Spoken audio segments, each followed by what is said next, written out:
Gaza civil defence hospital का दावा है कि इजराइल की एयर स्ट्राइक में बड़े पैमाने पर लोग हताहत हुए हैं, जिस वजह से राहत और बचाव टीमों को रेस्क्यू में खासी दिक्कतों का सामना करना पड़ रहा है। इजराइल का दावा है कि यह कार्रवाई हमास की तरफ से संघर्ष विराम समझौते के उल्लंघन के जवाब में की गई है। इजराइल ने आरोप लगाया कि हमास ने उसके सैनिकों पर फायरिंग की और बंधकों के शव लौटाने से इनकार कर दिया। इसके बाद इजराइल ने गाजा में कई ठिकानों पर निशाना साधते हुए हवाई हमले किए। 3 हफ्ते पहले हुए सीज फायर के बाद यह सबसे बड़ा हमला माना जा रहा है। गाजा में एक बार फिर तनाव चरम पर है और लोग दहशत और असुरक्षा के माहौल में जीने को मजबूर हैं।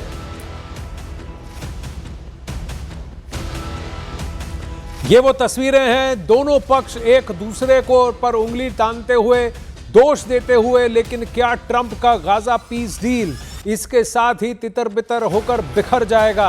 क्या 3 हफ्ते के अंदर गाजा में लाने वाला पीस, जहां पर इजिप्ट में कायरो में इतने सारे देशों के सरगना पहुंचे थे, इस पीस डील को हस्ताक्षर कर उस पर उसको थम्स अप दिखाने के लिए, क्या वो सब टूट गया, बिखर गया इस हमले के बाद, इस आक्रमण के बाद? क्या इजराइल की तरफ से स्ट्राइक समाप्त होंगे? क्या हमास यहां पर हस्तक्षेप करना बंद करेगा? इजराइल ने हमास को साफ चेतावनी दी है कि हम सीज फायर नहीं तोड़ना चाहते, लेकिन अगर हमास ने समझौता तोड़ा तो जवाब देंगे। न्यूज़ 18 इंडिया से एक्सक्लूसिव बातचीत में इजराइल दूतावास के प्रवक्ता गाय नीर ने कहा कि हमास लगातार उल्लंघन कर रहा है और सीज फायर को बचाने की जिम्मेदारी अब उसी पर है। उन्होंने ये भी कहा कि भारत और इजराइल आतंकवाद के खिलाफ कंधे से कंधा मिलाकर खड़े हैं।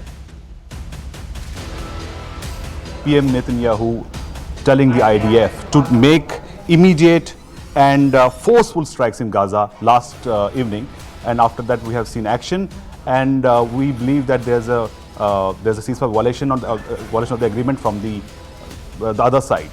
What do you have to say about it? So first of all, we saw the violation on the Gazan side, right? So we're seeing for the last few days, violation after violation coming from Hamas. And yesterday, what we were seeing 2 things. One, that Hamas terrorists are crossing the yellow border that was agreed on. And the second thing is that Hamas is firing at IDF soldiers. So these are clear violations, and now Israel wants to hold a ceasefire. Israel doesn't want this to blow up. When we needed assistance, India was there to help us, and when in Operation Sindoor, when you needed assistance, we helped the other way. So when you're fighting, combating terrorism on your side, and when we are doing the same, we're collaborating with each other. अब वहीं Israel के इन हमलों के बीच अमेरिकी राष्ट्रपति Donald Trump का एक बार फिर रिएक्शन सामने आया है। उन्होंने मिडिल ईस्ट में शांति कायम करने का दावा किया। What I didn't do is Russia, Ukraine, but that'll get done too. That'll get done. I thought that was going to be an easy one because of my relationship with President Putin. He turned out to be a little different, but I think it'll get done.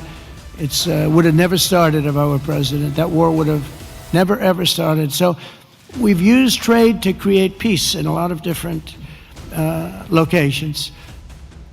तो Trump का यह दावा है कि हमने हर जगह रूस Ukraine बचा है, वहां पर भी करूंगा, लेकिन मैंने ट्रेड का इस्तेमाल किया है कि ताकि वहां पर शांति बनी रहे।